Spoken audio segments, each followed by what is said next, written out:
Hello, I'm Sergeant Elizabeth Wolfson of the Charleston Police Department's Public Information Office. The following critical incident briefing, including audio, video, and images, is intended to provide details of an incident that resulted in an officer-involved shooting. This briefing has been completed so that you may have a better understanding about the circumstances that led to this use of force by officers with the Charleston City Police Department that occurred on January 19, 2021 at approximately 7:15 p.m. at the intersection of Spruill Avenue and Beach Avenue in North Charleston, South Carolina. In an effort to provide disclosure and to allow residents to understand what happened during this incident, this video will provide a synopsis of 911 calls, police radio broadcasts, and body-worn camera footage worn by our officers. This video contains strong language as well as graphic images which may be disturbing to some people. Viewer discretion is advised. The suspect involved in this incident was identified as Mr. Montrez Cyrus Simmons, 39 years of age, of North Charleston, South Carolina. On January 10, 2021, a homicide occurred in Georgetown, South Carolina. The Georgetown Police Department responded and, after completing an investigation, obtained an arrest warrant for Mr. Simmons for one count of murder. This warrant was entered into the National Crime Information Center and relayed to all South Carolina police agencies due to Mr. Simmons fleeing the scene of the incident prior to police arrival. On January 17, 2021, approximately 7 days after the Georgetown homicide, an armed carjacking occurred in Mount Pleasant, South Carolina, at a Whole Foods grocery store located on Houston-Northcutt Boulevard. The victim was struck in the head with a firearm by the suspect and subsequently required medical care at a local hospital. The suspect stole the victim's car and fled the area. On January 18, 2021, the victim's car from the Mount Pleasant carjacking was located abandoned on Cromwell Alley in Charleston, South Carolina.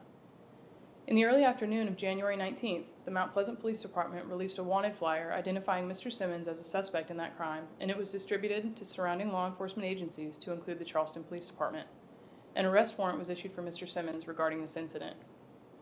On January 19th, 2021, at approximately 6:25 p.m., Charleston County Consolidated Dispatch received a 911 call regarding an armed robbery and carjacking that had occurred approximately 15 minutes earlier near the intersection of Maple Street and Rutledge Avenue, which is within the jurisdiction of the City of Charleston.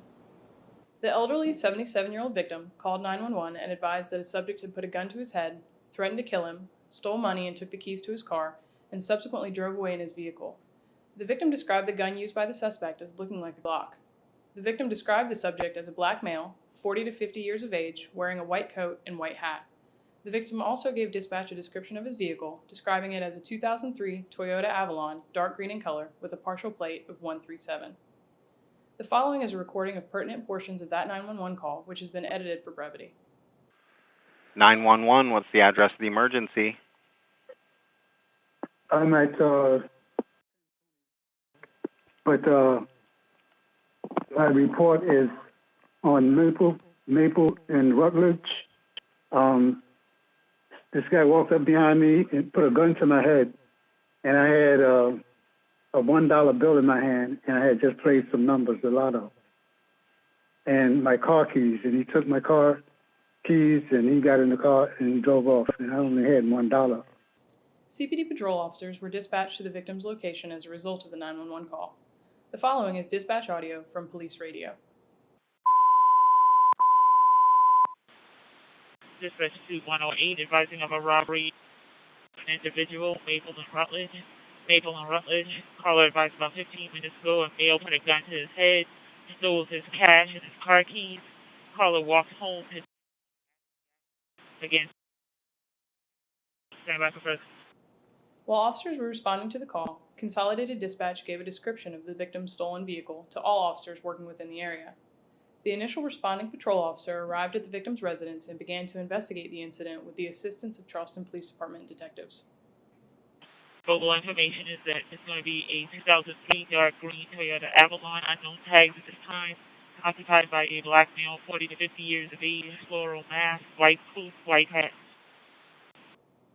At approximately 6:39 p.m., or about 14 minutes after the original 911 call by the victim, CPD patrol officers were advised by a detective that the victim's stolen car was seen approximately 5 minutes earlier in the area of Spruill Avenue. Patrol officers were provided with the complete license plate for the vehicle. At approximately 7:14 p.m., two CPD officers traveling together in the same police vehicle advised dispatch that they had located the stolen vehicle with the matching license plate and that it was traveling northbound on the Meeting Street extension in the city of Charleston. Those officers have been identified as Charleston Police Department Senior Police Officer Stevens and Officer Munjan Brown. The officers activated their police vehicle's emergency lights and siren in an attempt to stop the vehicle. The stolen vehicle merged onto Sproul Avenue and fled from the officers at a high rate of speed. The following are police radio transmissions from the officers as they attempted to stop the vehicle. Tag 3 dispatch, we're behind the Volo vehicle, northbound on Meeting Street Extension. Northbound on Meeting Street Extension. Deactivating the lights now. You start units our way. Can I get a unit to start around? Tag 4 is en route from Brigade and Morrison. Copy. Units continuing, or the suspects continuing straight on the Sproul Ave, approximately 40 miles an hour, not breaking any violations right now. Yes, sir. All right, vehicle's taking off on us now. We are in pursuit of this channel. Yes, sir. Copy. 10. Any emergency? Please go ahead and notify North Charleston. We're still northbound on Sproul Ave, passing Forest. Officer Stevens and Officer Munjan Brown pursued the stolen vehicle north on Meeting Street Extension to Beach Avenue, where the vehicle lost control and crashed into garbage cans and telephone pole guide wires. Officer Stevens tactically positioned their patrol vehicle behind the stolen vehicle. Officer Stevens and Officer Munjan Brown then exited the police vehicle to perform a high-risk traffic stop for the purposes of taking the suspect, later identified as Mr. Simmons, into custody regarding the reported armed robbery and carjacking that had just occurred.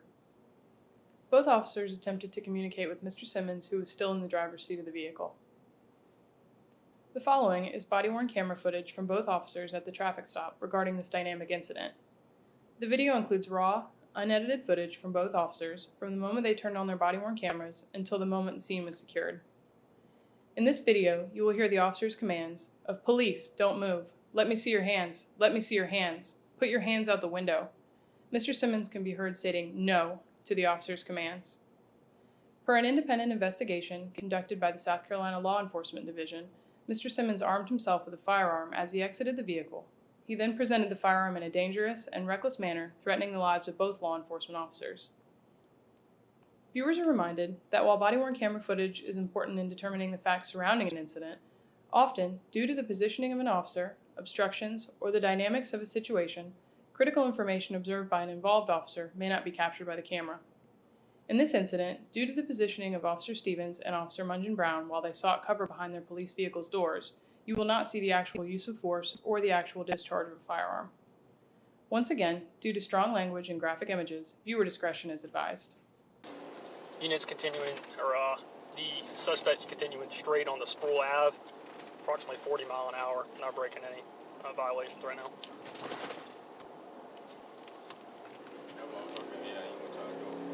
All right, vehicle's taking off on us now. We are in pursuit. Give us a channel.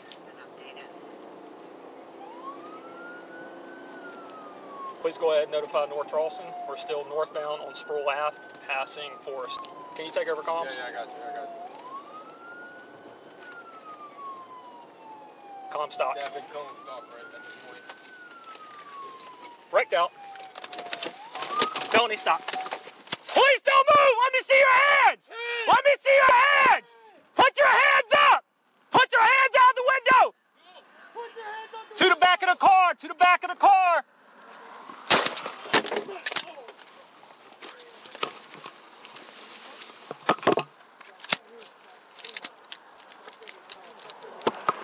Don't move!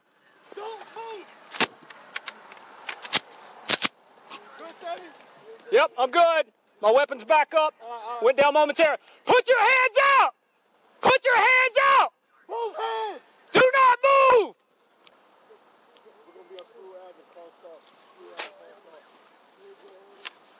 To the back of the car, to the back of the car.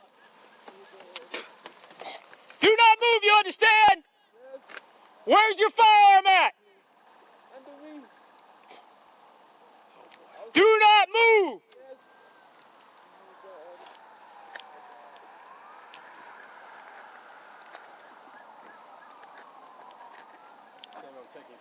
Tag 3 dispatch, suspect's down. He's laying on top of his firearm right now. We need other units. Are you good? Yeah, I'm good. Yeah. I'm good. My magazine dropped out. I'm glad you had cover on me. I had to reload. Yeah, that's why I couldn't move to the back of the car, bro. I couldn't see him. Ready, blue. All right. All right, he's laying on top of his firearm right now. Suspect, don't move, you understand? Anybody got a shield or anything? He pointed at us, man. I'm not going up there. Negative. Crawl to your left, keeping your hands extended out in front of you. I want you to shift to your left and move away from your firearm, you understand? Keep rolling, keep rolling, keep rolling. All right. I will go contact. I go hands. All right. Don't move! Don't move! Roll over onto your stomach. Secure the firearm for me. Good. Roll over. Roll over. Put your other hand out beside you. Put your other hand out beside you. We got a suspect detained. Go ahead and start his EMS, please. All right. Y'all went to the test. Trauma kit is in my door. Oh, God. You have any other firearms on your person? No? No.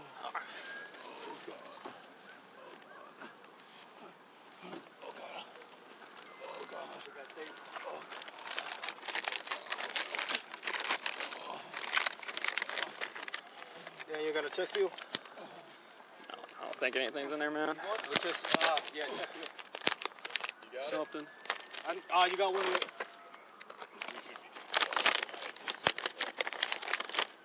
Got some gauze. Got some gloves.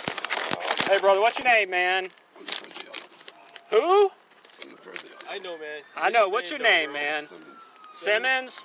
Okay, buddy. All right. Hey, we got EMS on the way to you, okay? Go ahead and put those gloves on. You can take over pressure for me. All right.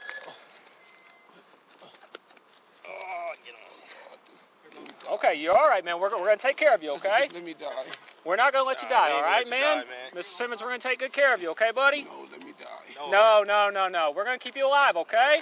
We're gonna make this work, all right? Hey, this is a chest wound. Can you come around and help me take these cuffs off, and we'll get them around front for him? We're gonna get these cuffs off you, okay? We're gonna get you a little more comfortable. No. You're not gonna die tonight, buddy. Okay, we're gonna take good care of you, Mr. Simmons. All right, we need to check for an exit wound as well. Is this the chest seal? Yeah, that's all right. You got gloves on. I'm gonna go and grab some.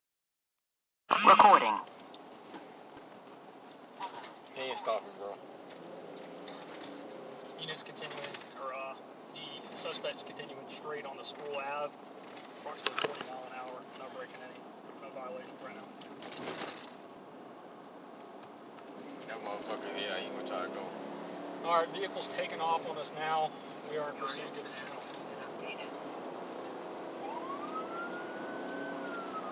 Please go ahead and notify North Charleston. We're still northbound on Sproul Ave, passing Forest. Can you take over calls? Yeah, I got you. Comstock. Staff in Comstock right at this point. Right out. Felony stop. Please don't move! Let me see your hands! Hands! Let me see your hands! Hands! Put your hands up! Put your hands out the window! Go! Put your hands out the window! I got you.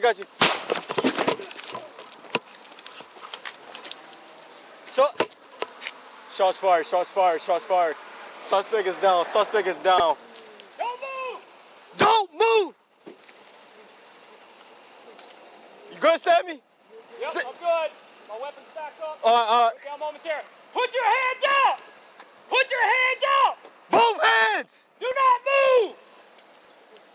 We're gonna be on Sproul Ave and Comstock. Get back in the car. Get back in the car. All right. Do not move, you understand? Where's your firearm at? Oh boy. Do not move!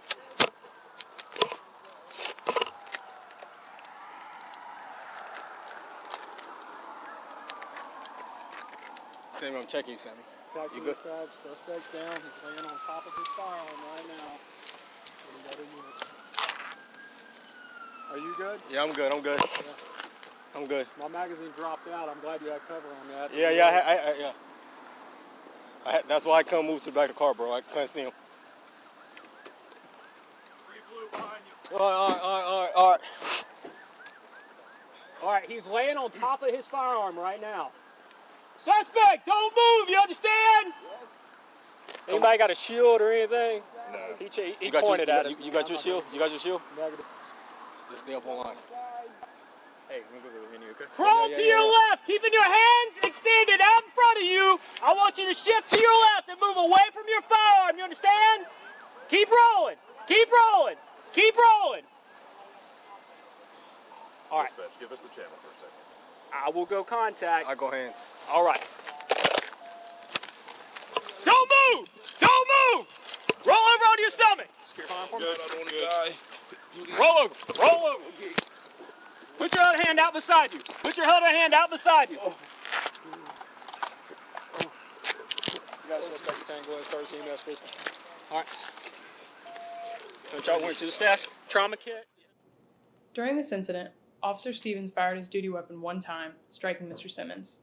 Officer Mungeon Brown did not fire his weapon. The entire incident, from the arrival of the officers at the crash scene of the victim's vehicle until Mr. Simmons was shot and collapsed, lasted approximately 12 seconds. Due to the location of the incident, officers from the North Charleston Police Department arrived at the location to assist. CPD officers immediately began to render advanced first aid to Mr. Simmons using their trauma first aid kits. They requested paramedics to the scene for emergency medical treatment. Mr. Simmons was subsequently transported by ambulance to a local hospital. The following is a photo of the weapon carried by Mr. Simmons. It was discovered under his torso after he fell to the ground. Mr. Simmons told officers it was, quote, underneath his body once he fell to the ground. The weapon is identified as a Beretta APX 9mm semi-automatic pistol. It was found to not have a magazine and was unloaded. Ultimately, Mr. Simmons was taken into custody and served with warrants from Georgetown and Mount Pleasant, South Carolina, for the crimes that occurred between January 10th and January 19th, 2021. Mr. Simmons was determined to be a convicted felon, and due to his criminal record, was a prohibited possessor and was not allowed to carry or own a firearm. Mr. Simmons is presumed innocent of all charges unless and until proven guilty beyond a reasonable doubt. The Charleston Police Department conducts very thorough use of force investigations regarding every officer-involved shooting incident. This incident was the subject of two separate and distinct investigations. The South Carolina Law Enforcement Division conducted an independent criminal investigation regarding the officer's actions, and it was subsequently reviewed by the Ninth Circuit Solicitor's Office. An internal administrative investigation by the Charleston Police Department's Office of Internal Affairs was conducted to determine if all CPD policies and procedures were followed by the officers. On April 12, 2021, the Charleston Police Department received formal notification from the Ninth Circuit Solicitor's Office that no criminal charges would be filed against the involved CPD officers. The letter indicated that, quote, based on all the available evidence, it appears that Officer Stevens reasonably believed he and others were in imminent danger of great bodily injury or death from the suspect. Simmons was wanted for committing a violent crime, he did not comply with the officer's commands, he armed himself with a firearm as he exited his vehicle, he presented the firearm in a dangerous and reckless manner, threatening the lives of both law enforcement and the public at large, end quote. Additionally, the Charleston Police Department determined, through its own internal administrative investigation, that all pertinent and applicable general orders, as well as department policies and procedures, were followed by the involved officers. This video is intended to inform and educate the public about a critical incident in our community. You can learn more about the Charleston Police Department and its policies and commitment to transparency and building trust within our community by visiting our website